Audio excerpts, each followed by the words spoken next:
अगर दलित ना होता तो सुप्रीम कोर्ट में आज जज नहीं होता, क्यों बोले जस्टिस गवई। दोस्तों बताएंगे पूरी खबर विस्तार से। आगे बढ़ने से पहले वीडियो को लाइक कर लें, चैनल को सब्सक्राइब कर लें। आपको बता दें, सुप्रीम कोर्ट के जज जस्टिस BR गवई ने कहा कि अगर वो दलित समुदाय से नहीं होते तो आज की तारीख में शीर्ष न्यायालय में जज नहीं होते। उन्होंने कहा कि आरक्षण यानी सकारात्मक कार्रवाई की वजह से ही हाशिए पर रहने वाले समुदाय के लोग भी भारत में शीर्ष सरकारी पदों तक पहुंचने में कामयाब हो सके हैं। उन्होंने कहा, यदि सुप्रीम कोर्ट में सामाजिक प्रतिनिधित्व के तहत अनुसूचित जाति के शख्स को इसका लाभ नहीं दिया गया होता तो शायद वो 2 साल बाद पदोन्नत होकर इस पद पर पहुंचते।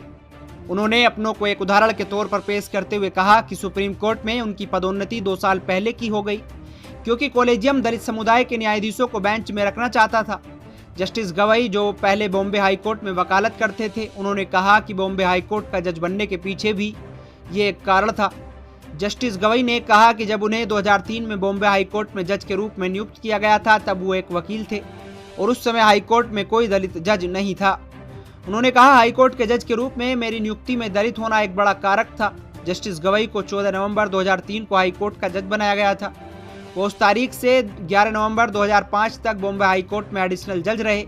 उसके बाद उन्हें 12 नवंबर 2005 को स्थायी जज बना दिया गया। वो इस पद पर 24 मई 2019 तक रहे। इसके बाद उन्हें पदोन्नति देकर सुप्रीम कोर्ट लाया गया। वहां 23 नवंबर 2025 को रिटायर होंगे।